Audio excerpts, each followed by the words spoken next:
Quand l'automne se pointe le bout du nez, c'est déjà le moment de planifier et de mettre à votre agenda la journée où vous voulez procéder à la fermeture de votre piscine. Aujourd'hui, on va regarder ensemble les étapes pour fermer de manière sécuritaire une piscine hors terre. C'est important de la fermer de la bonne manière pour préserver l'ensemble de vos équipements et la structure de votre piscine pour les prochaines saisons de la baignade. D'abord, jetez un œil autour de la piscine, question d'observer si jamais il y avait une fuite d'eau. Ce serait à ce moment-là très important de la réparer avant de procéder à la fermeture.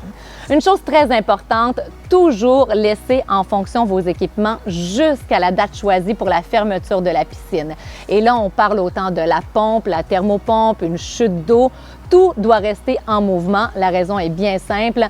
À l'automne, les températures peuvent chuter drastiquement et on veut à tout prix éviter le gel dans les différentes conduites d'eau. Autre chose importante et intéressante à savoir, même si vous ne profitez plus de belles journées de baignade, continuez de faire régulièrement vos tests de pH et encore d'alcalinité. Fermer une piscine avec une eau saine facilite beaucoup son ouverture au printemps suivant. Dernière petite chose, contactez votre assureur, question de vérifier si votre piscine fait bel et bien partie des biens assurables de votre demeure. Vous éviterez quelques soucis. Vous êtes prêts? On y va! C'est maintenant que le grand ménage commence. On va d'abord s'assurer de retirer de la piscine tout ce qui pourrait avoir été oublié, comme les jouets d'enfants, le thermomètre et bien sûr, c'est le moment de retirer l'escalier. Souvenez-vous que c'est toujours plus simple de retirer l'escalier lorsqu'on est à l'intérieur de la piscine, alors c'est une bonne idée de le faire à la dernière baignade, d'autant plus que plusieurs escaliers auront une pesée à l'intérieur. Si jamais vous l'oubliez et l'eau commence à être fraîche, vous allez le faire de l'extérieur comme moi aujourd'hui. Ça pourrait être un petit peu plus forçant, mais c'est tout.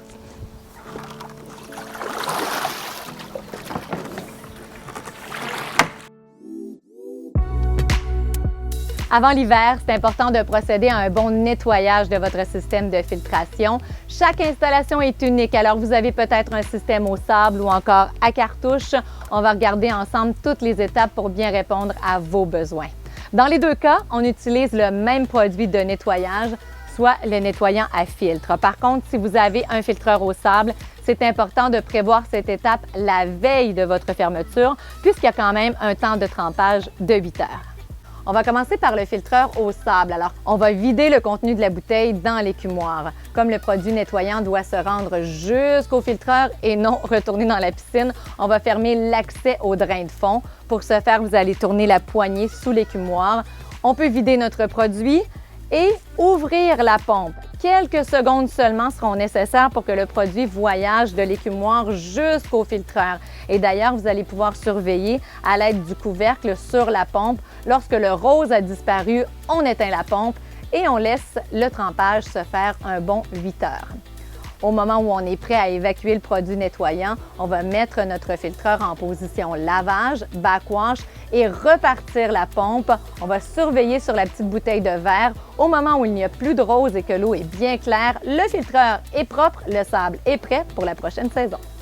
Pour nettoyer votre système de filtration à cartouche, les étapes sont légèrement différentes. En fait, ce qu'on veut, c'est retirer la cartouche du filtreur et la faire tremper en parallèle à la fermeture de votre piscine. Ça peut se faire un peu avant, pendant, après aussi, mais le plus rapidement sera le mieux. On veut éviter que les saletés sèchent sur la cartouche. Alors, lorsqu'elle est mouillée, les résultats sont meilleurs pour ce qui est du nettoyage. Pour retirer notre cartouche, il faut ouvrir le filtreur. Alors, on va commencer par lui limiter ses accès en eau. Alors, si on fait le chemin logique dans notre tête, l'eau part de la piscine vers le moteur, vers le filtreur. Alors, si on coupe simplement l'entrée d'eau de la pompe directement à l'écumoire, on a la moitié du travail de fait. Alors, pour ce faire, vous allez dévisser l'intérieur de la poignée légèrement sous l'écumoire et vous allez pouvoir, en soulevant la poignée, la tourner et la mettre en position fermeture pour l'accès au moteur. Maintenant, pour ce qui est du deuxième accès, là où l'eau retourne vers les retours d'eau, il faut tourner simplement la valve et la mettre en position perpendiculaire à la tuyauterie. De cette manière-là, ce sera fermé. Il faut maintenant vider notre filtreur puisqu'il est plein d'eau. Alors, ça va se faire en ouvrant le bouchon de drainage et aussi la valve située sur le dessus du filtreur. Une fois vide, ce sera plus simple de dévisser l'anneau de serrage, d'ouvrir le filtreur pour retirer votre cartouche. On va maintenant la faire tremper dans un contenant qui va vous permettre de la submerger au grand complet. Le temps de trempage est d'un minimum de 6 heures, après quoi vous pourrez la rincer adéquatement et la remiser à l'intérieur. Elle sera prête à être réutilisée au printemps prochain. On est maintenant prêt à fermer la piscine, mais attention, on ne peut rien faire sans d'abord abaisser le niveau d'eau. Alors, c'est ce par quoi on va commencer. Si vous n'avez pas de drain de fond pour baisser le niveau d'eau de la piscine, on va utiliser l'aspirateur. Alors, de manière conventionnelle, vous allez utiliser votre boyau et le brancher sur la tête d'aspirateur en utilisant toujours l'embout rotatif pour la tête d'aspirateur. On la dépose au fond de la piscine et l'autre bout sera déposé dans l'écumoire. On n'utilisera pas la plaque d'écumoire. On va directement mettre l'embout dans la tuyauterie. Alors, pour se rendre, vous allez devoir enlever au préalable le panier de l'écumoire. On va venir brancher notre tuyau et en même temps, pour éviter les prises d'air, on va laisser à faible débit le boyau d'arrosage s'écouler à l'intérieur de l'écumoire. De cette manière-là, l'eau sera aspirée par l'aspirateur et redirigée vers votre système de filtration et de là, on pourra l'acheminer jusqu'à la rue. Si votre piscine est munie d'un drain de fond, on va l'utiliser pour abaisser le niveau d'eau. Alors, pour que l'eau s'écoule par le drain de fond, on va tout simplement fermer l'écumoire et laisser uniquement cette position ouverte. Pour éviter la prise d'air, on va déposer un boyau à jardin avec un faible débit d'écoulement directement dans l'écumoire. Par la suite, avant de partir notre moteur qui va permettre à l'eau de s'acheminer vers les systèmes de filtration, on va s'assurer avec un filtreur au sable de positionner notre poignée à la position égout, waste. Lorsqu'on va ouvrir la pompe par la suite, l'eau sera directement déviée à la rue avec le boyau de lavage à contre-courant. Avec un système de filtration à cartouche, donc l'eau partira du drain de fond pour s'en aller directement vers la pompe. Au lieu de la laisser voyager vers le filtreur, on va lui fermer l'accès avec la poignée et l'eau sera déviée vers la rue à l'aide du tuyau de vidange. On favorise toujours l'efficacité, alors pendant que le niveau d'eau baisse, on va en profiter pour faire le nettoyage de la toile. La ligne d'eau laisse souvent un cerne. On pourra l'enlever avec le nettoyant vinyle net, fait spécialement pour les toiles de piscine et avec un tampon très doux non abrasif.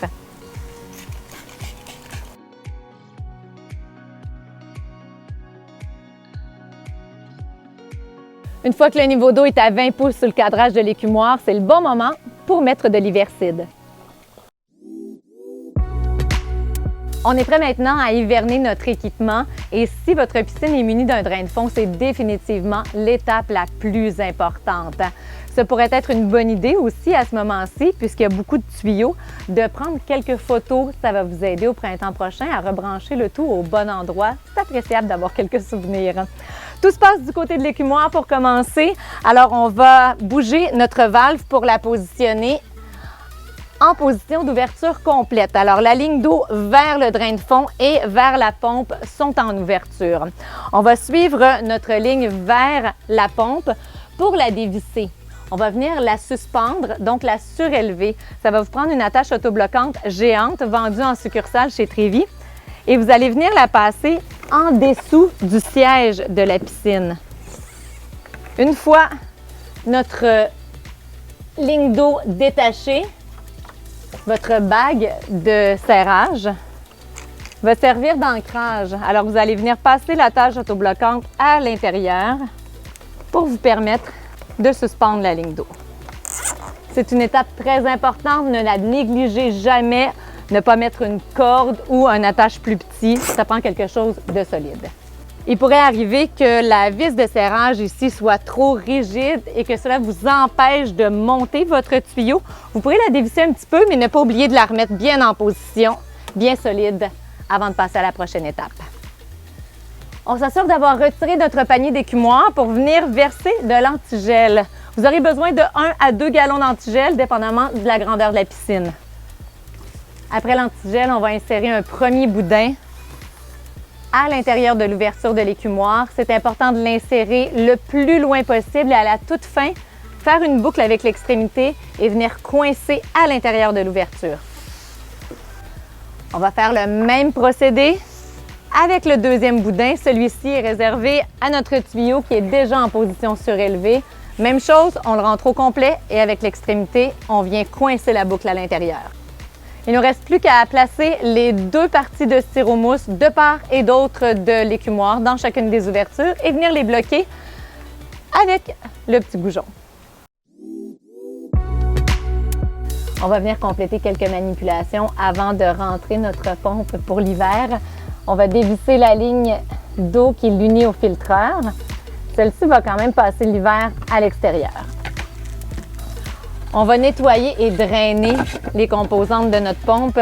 Si vous avez de la difficulté avec le couvercle, vous pouvez utiliser un outil qui est fait spécialement pour ça. À l'intérieur, le panier aura besoin d'un bon nettoyage. Et pour vidanger complètement notre pompe, on va retirer les deux bouchons. Une fois bien nettoyée et bien sèche, on va tout remettre en place et la pompe pourra être remisée à l'intérieur au sec. Pour votre filtreur maintenant, qu'il soit au sable ou à cartouche, on va regarder les dernières étapes avant l'hiver. Avec le filtreur au sable, une fois que l'eau est rendue à la rue, le niveau est abaissé à l'endroit souhaité, on va pouvoir passer de waste, égout, à la position hiver. On va retirer notre manomètre et notre bouteille de verre. Et ne pas oublier surtout de retirer aussi votre bouchon de drainage et de ne pas le remettre en place. On va le ranger dans un endroit sécure pour le retrouver au printemps prochain. Pour ce qui est du filtreur à cartouche, on se souviendra qu'on a nettoyé notre cartouche. Là, on veut s'assurer qu'il n'y a plus d'eau à l'intérieur du filtreur. On va ouvrir la valve sur le dessus. On va dévisser le bouchon de drainage. On s'assure qu'il n'y a plus d'eau qui coule. On remet le bouchon en place. On referme la valve. Le tuyau de retour d'eau doit aussi être détaché de la structure de la piscine, mais une fois qu'il est dévissé, vous allez pouvoir le laisser passer l'hiver à l'extérieur sans problème. On va maintenant ranger nos petits accessoires, le panier, le couvercle et même chose pour la portière de l'écumoire. On va les retirer et les ranger pour l'hiver.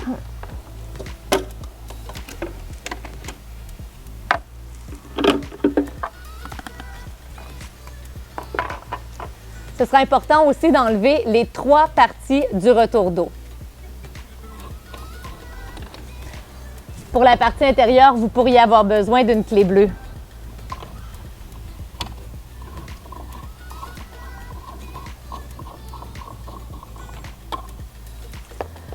Pour Québec, Lévis, les environs, étant donné que le niveau de neige est assez important pendant l'hiver, on va installer un bouchon jaune dans l'orifice du retour d'eau.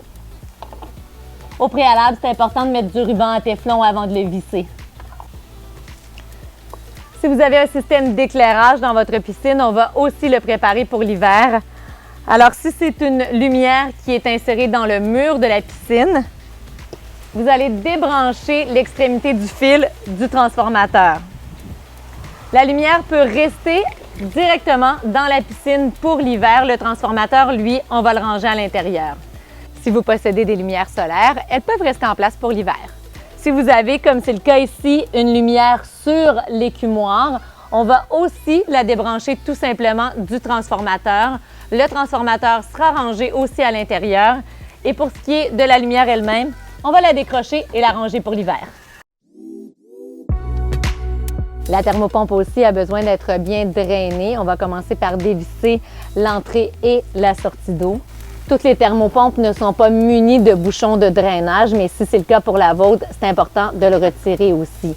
Pour favoriser l'écoulement de la thermopompe, on peut la basculer légèrement. Et par la suite, on va venir déposer dans l'orifice du bas un premier bouchon d'étanchéité. Assurez-vous, si vous avez un bouchon de drainage, de bien l'avoir remis en place parce qu'on va ajouter un peu d'antigel dans la thermopompe. On pourra la basculer et l'ajouter dans l'orifice du haut.